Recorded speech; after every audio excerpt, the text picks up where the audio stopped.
ನೀವೇನಾದ್ರೂ US ಅಲ್ಲೂ work ಮಾಡಬೇಕು ಅಂತಿದ್ರೆ ಪ್ಲೀಸ್ ಇನ್ನೊಂದ್ಸತಿ ಯೋಚನೆ ಮಾಡಿ. ಟ್ರಂಪ್ ಎಲ್ಲಾರ್ಗೂ ಭಯ ಬೀಳಿಸ್ತಾ ಇದ್ದಾರೆ.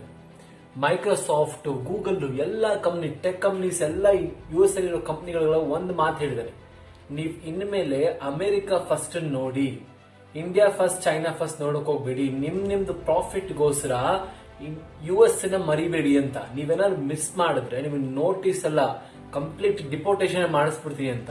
ಇದ್ರ ಮೀನಿಂಗ್ ಏನಂದ್ರೆ, ಇವಾಗ ಹೊಸದಾಗಿ ಆಗ್ತಿರೋ US ಕಂಪ್ನಿಗಳು ಅಥವಾ ಇಲ್ಲಿ ಆಲ್ರೆಡಿ ಇರೋ US ಕಂಪ್ನಿಗಳೇನಾದ್ರು ಬೇರೆ ಕಂಟ್ರಿಯಿಂದ ಹೈರ್ ಮಾಡಕ್ ಸ್ಟಾರ್ಟ್ ಮಾಡಿದ್ರೆ H1B ವೀಸಾ ಇಂದ ನಾವ್ ಎಲ್ಲೆಲ್ಲಿ ಕಟ್ ಮಾಡಬೇಕು ಅಲ್ಲಿ ಕಟ್ ಮಾಡ್ತೀರಿ ಅಂತ ಇದ್ದಾರೆ. ಸೊ ಇದರಿಂದ ಏನಾಗ್ತಿದೆ ಅಂದ್ರೆ, ಆಪರ್ಚುನಿಟೀಸ್ ಬಂದ್ಬಿಟ್ಟು ಕಂಪ್ಲೀಟ್ ಆಗಿ US ಅಲ್ಲಿ ಹೋಗುತ್ತೆ. ಬಟ್ US ಕಂಪ್ನಿಗಳು ಏನ್ ವಾದ ಅಂದ್ರೆ, ನಮ್ಗೆ ರೈಟ್ ಟ್ಯಾಲೆಂಟ್ ನ ನಾವ್ ಯಾವ ಪ್ರೈಸ್ ಅಲ್ಲಿ ತಗೊಳ್ಳೋದು, ನಮ್ಗೆ ವರ್ಕೌಟ್ ಮಾಡಕ್, ಪ್ರಾಫಿಟ್ ವರ್ಕೌಟ್ ಮಾಡಕ್ಕೂ ಬೇಕಂತ ಹೇಳ್ತಾ ಇದ್ದಾರೆ. ಬಟ್ ಈ ಒಂದು ಬಂದ್ಬಿಟ್ಟು ರಾಡಿಕಲ್ ಗ್ಲೋಬಲೈಸೇಷನ್ ಹೇಳ್ತಿದೆ.